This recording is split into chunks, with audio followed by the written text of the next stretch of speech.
Hello, I'm Marcia Kavanaugh. Thanks so much for joining us. Well, suing oil companies for damaging the environment has become a major controversy. Now there is concern about the political connections of the attorneys who may be doing the suing. We'll examine tonight power and money in the oil field. We'll also hear a journalist's perspective from visiting Cuba, as well as what to expect in the upcoming session of the legislature, and an important change at a French Quarter bar.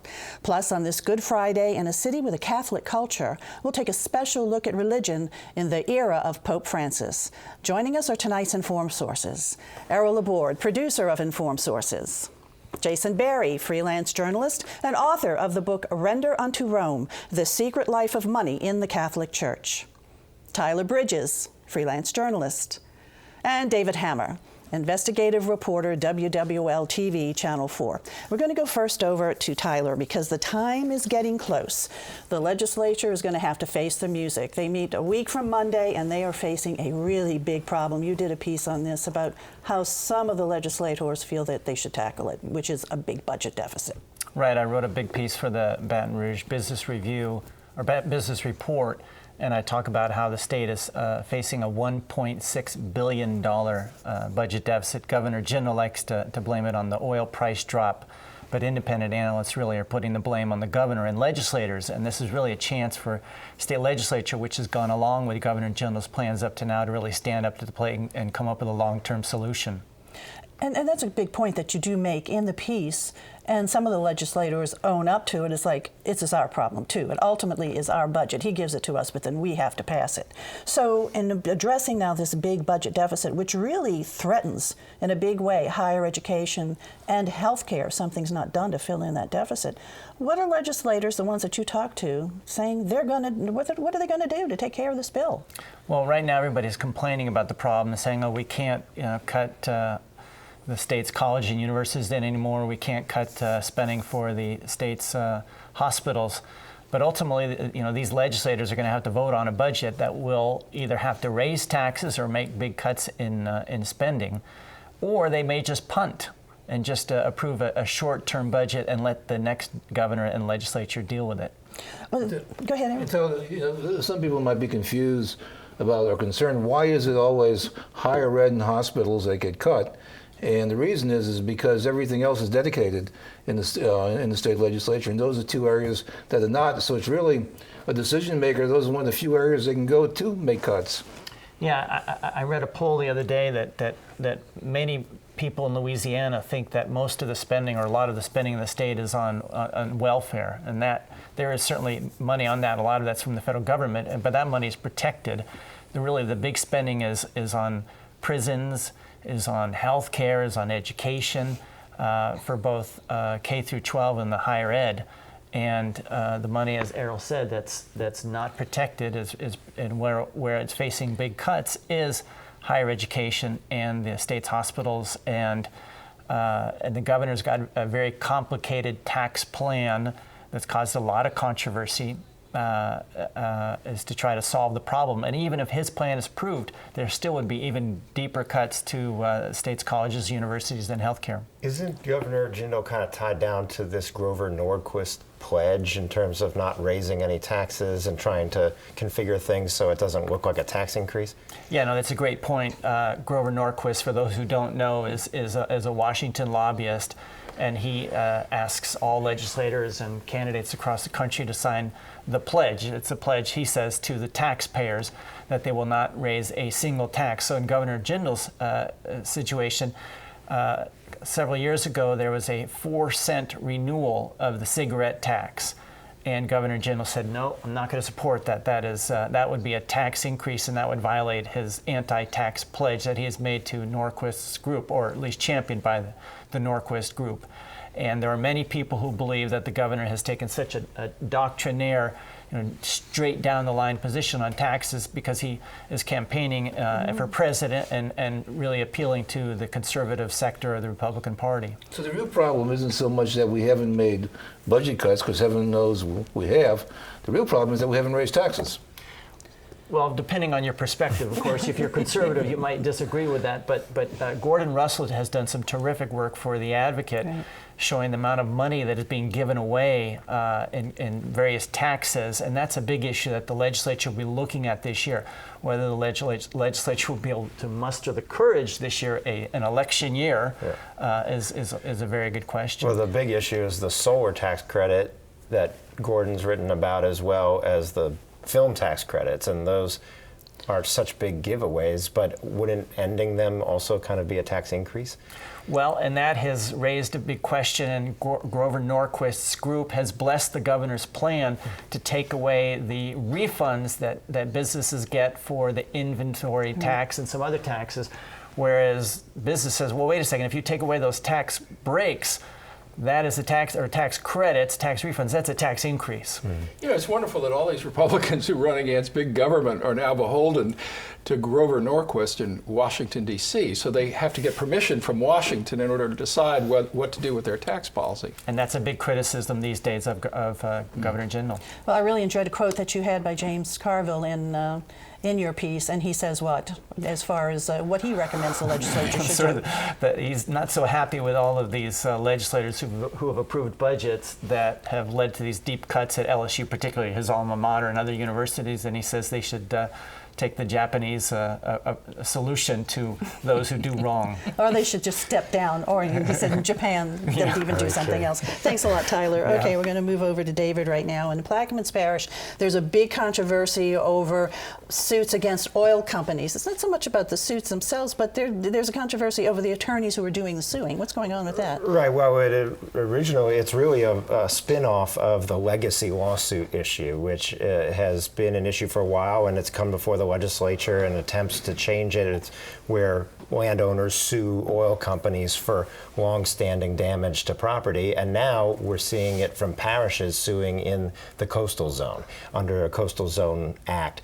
And Plaquemines is done that, and people didn't hear about it for like a year after they did so in 2013, and then in 2014 people who were tied in with the oil industry heard about it and were very upset, and they feared that this would drive the oil companies out of Plaquemines Parish, which depends on the oil companies actually provide 2/3 of the parish's revenues. So, but initially the issue was, are oil companies kind of holding sway over the decisions of environmental issues in Plaquemines Parish? And what I discovered was that there's another side to it, which is that the attorneys representing these parishes, who are actually going around to various parishes, coastal parishes, saying you should sue, are giving big money to the candidates in these small district elections in Plaquemines Parish, as well as to the judge who is going to be hearing the case, to the judge's re-election campaign, not directly to him. Why might be they giving those campaign contributions? Well, I mean, they say we give campaign contributions to judges who we don't even have cases in front of. We give them to judges who we've only lost in front of, and we keep giving to them because we like them. And the judge says this is just the way the system works. If I had to recuse myself from every case that involved that I got money for my campaign for, I would not be able to hear any cases.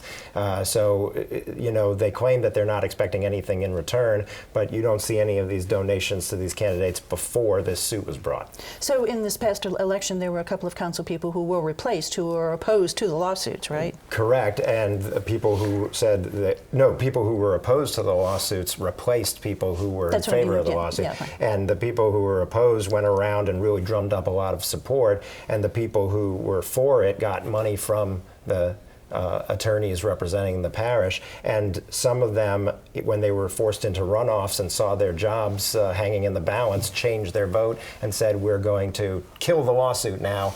They didn't have enough votes to actually do it, and only one of them actually survived. So the lawsuits are still in place right now? Correct. They have not been rolled back? Correct, and there was an attempt to roll them back from a woman who works as a executive assistant for a gas company and was recently elected to the parish council. She had a proposition to actually get rid of the suit or cease and desist, and we did a story about it, and then she decided to actually withdraw that resolution. So right now it's still moving forward, but those attorneys can be fired at any time. They don't have a poison pill like we've seen in some other cases that protect them. Right. You see a lot of cases where judges have recused themselves because of political conflicts. Is this something that they could do there, like pass it on to a judge from another parish or at another level? It's interesting. Well, they could. There is a possibility to go outside of the parish. These cases are being remanded from federal court to state court, and then it goes through a process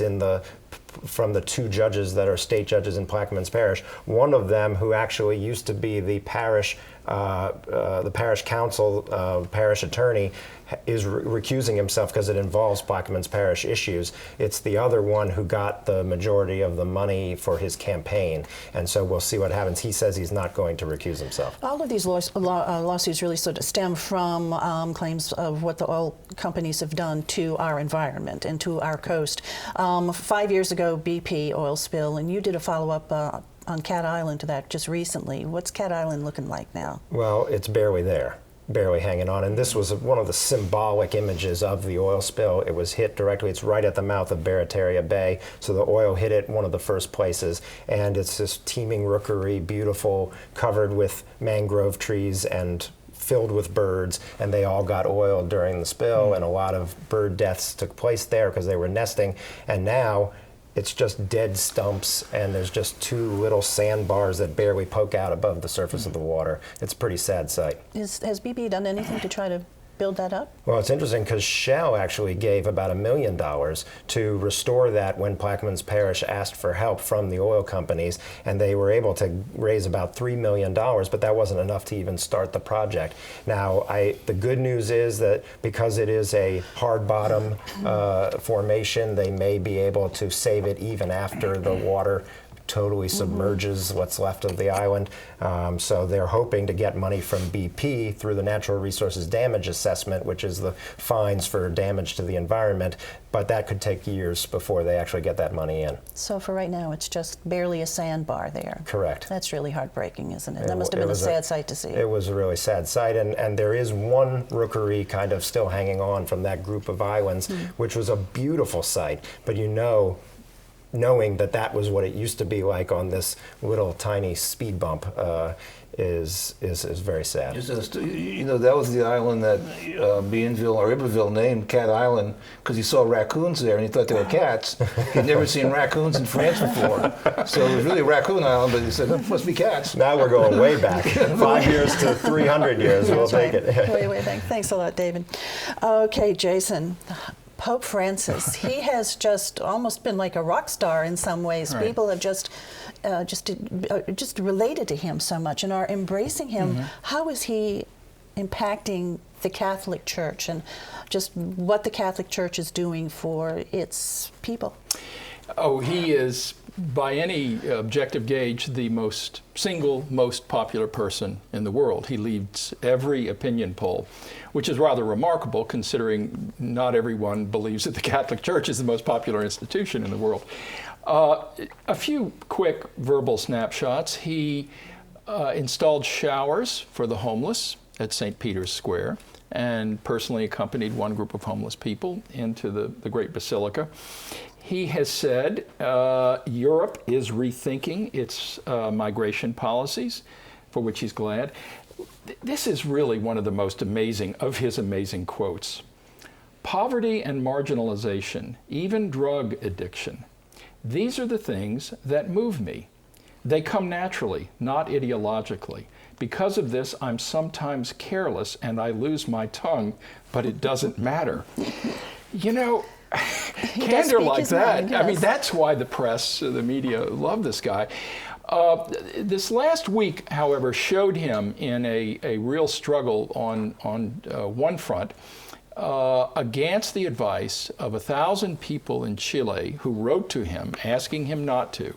He installed a bishop, Bishop Barros, in a city 500 miles south of Santiago, a man who had been implicated in one of the abuse scandals. There was a huge uproar. There's a YouTube going around now. And 3 of the members of his advisory committee on the abuse crisis have now publicly said that they want him to rescind this appointment. I interviewed 2 of them for the piece I did for Huffington Post this past week. Well, here he is still walking that tightrope from inheriting that terrible crisis, and at the same time he gives an interview to Televisa, the Mexican network, in which he's talking about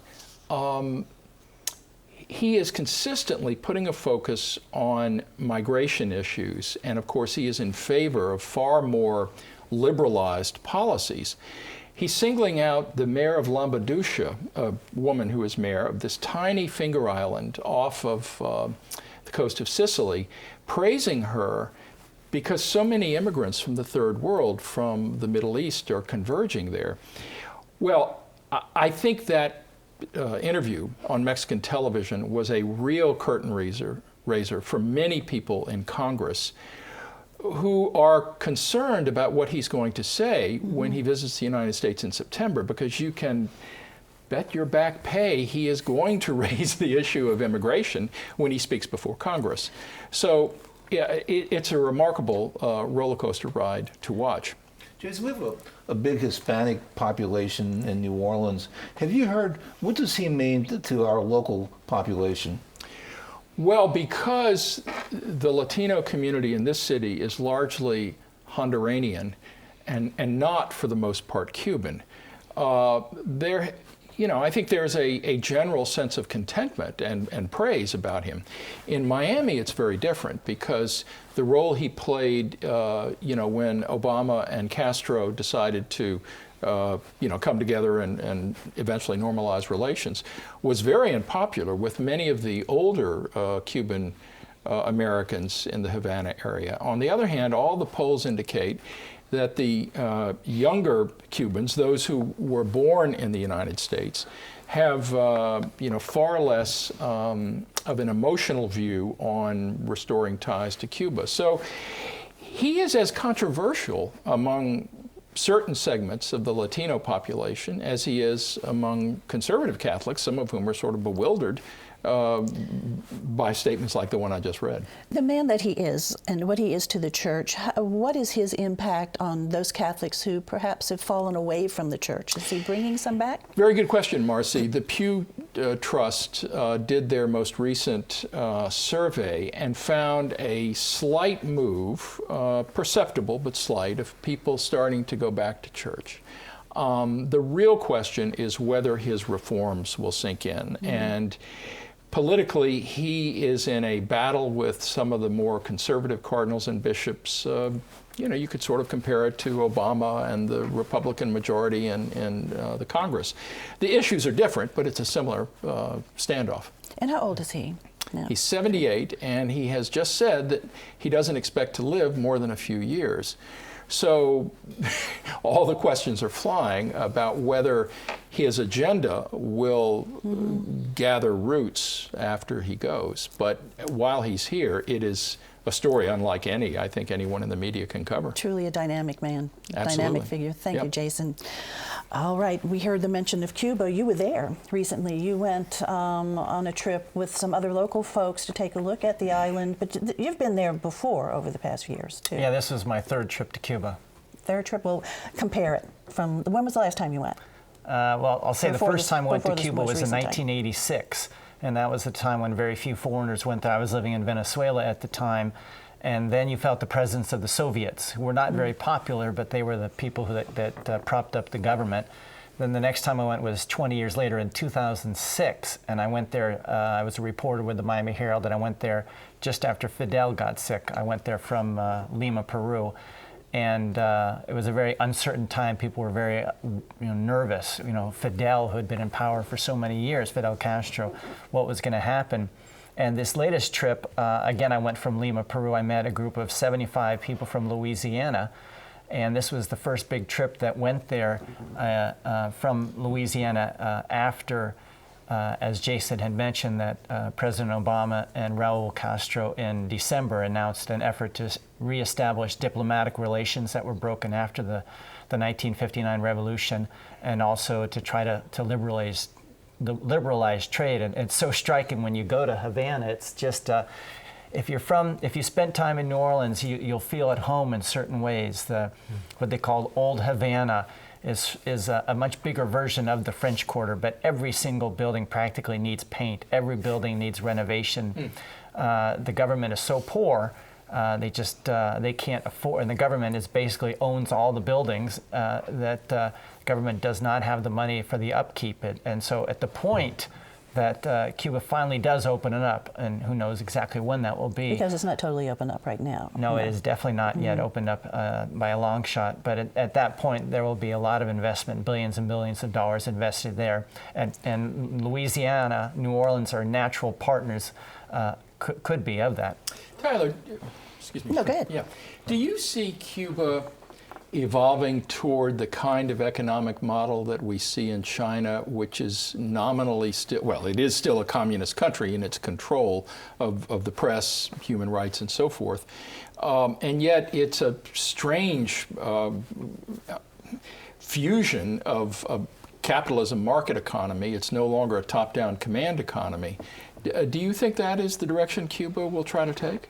Well, I will hardly say I'm an expert on Cuba, but having made three visits there and covered Latin America for many years, my sense is that the government will try to control freedom of speech and those things. You know, you can't just say that publicly Fidel Castro is an idiot. You go to prison for that.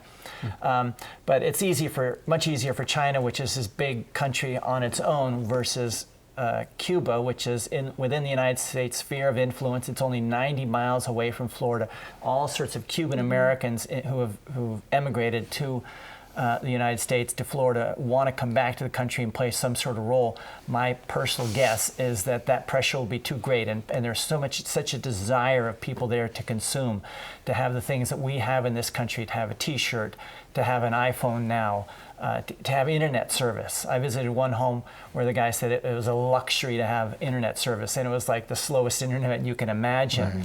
So I think there's a pent-up demand in the people there to consume, to eat decent food, because most people don't eat decent food because they're so poor. And I think with that, the government will be forced to open up the political system as well. Well, the group that came from New Orleans, that visited from New Orleans, they're exploring potential opportunities that could happen down the line, right? Yeah, and my sense is that there was probably no city in the United States that was hit harder by the Cuban Revolution of 1959 than New Orleans, because this was a jumping off place to Cuba. You know, New Orleans was the gateway to the Americas. There was tons of trade that went through the port of New Orleans, and that all is ended. And the people who were on that flight from New Orleans to Havana, I was not. Again, I went from Lima, Peru. That was about the first flight in probably more than 50 years directly from New Orleans to Havana, but it was only about 2 hours. It's really kind of a natural thing. And as I said, if you love New Orleans, you're going to love Havana. Could you see some of those same relationships, business relationships, sprouting back up again? Like, I mean, you think about United Fruit and some of these other they're not even in existence anymore, right? Or no, but there were some people on the trip who would love to buy a hotel there. Certainly the rice industry in Louisiana is a natural for sending stuff there. The sugar cane industry here helping Cuba with its production. And as I said, just the last thing I'll say is I did see some changes from when I was there 9 years ago. The private economy is beginning to emerge, and certainly people want to do more of that. You know, people think of Havana as a Caribbean city, but it's a Gulf of Mexico city. And the two major cities in the Gulf of Mexico were New Orleans and Havana. And you know, in each end, and so there was a natural connection between the two. You know, the couple of people I talked to on that trip, you know, a lot of people will be interested once things opened up in terms of tourism, but they felt it really has a long way to go before comfortable tourism, I guess, and before there's really hotels that people will be comfortable in, and there's a real tourism infrastructure.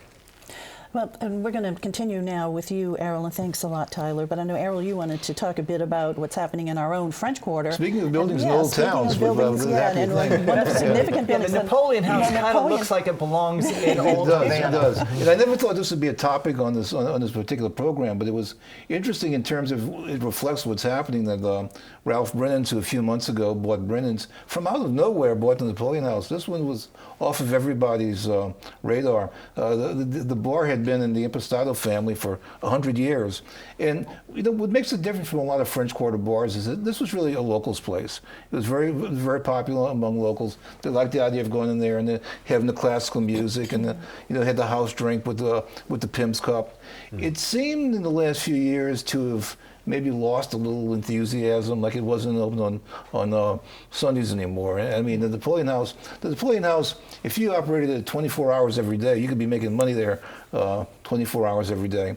And so it's just really interesting seeing this kind of energy going back to that corner in what has been a real important bar and landmark in New Orleans. Well, Ralph Brennan says that he's not going to touch it. And I know people who love the Napoleon House, when we first heard that story, thought, oh my goodness, please don't touch it because it's wonderful in its oldness and it's just so unique. Don't change the feel. And you read the comments in the newspaper and they say, please don't touch. I think one thing you should touch is the hours sign and start expanding the hours that it's open anymore, because they That's touching.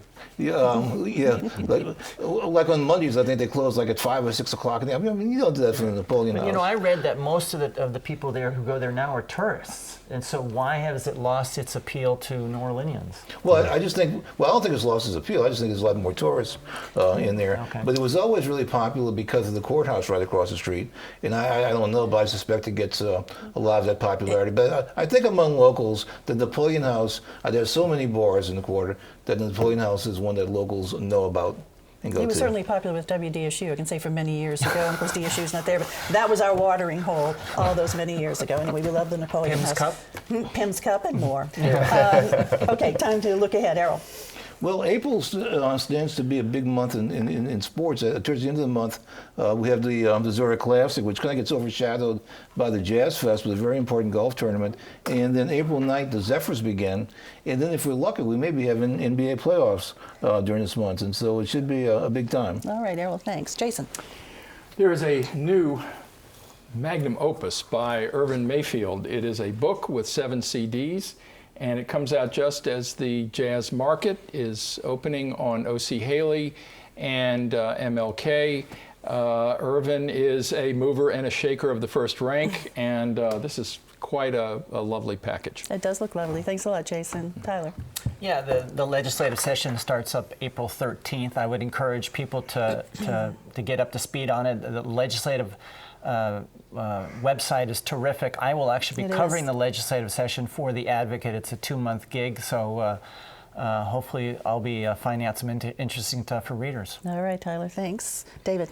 I could talk about the stuff I'll be working on later this month on BP, the 5th anniversary of the oil spill, but I'm going to say I'm looking forward to tonight starting Passover. That's right. And I hope everybody gets to go to a Seder this year because it's a blast. It is a wonderful experience. Yeah. Thanks a lot for joining us, being here, you guys. And thank you all for joining us in this weekend. Have a wonderful weekend. As David said, the beginning of Passover and, of course, Easter Sunday.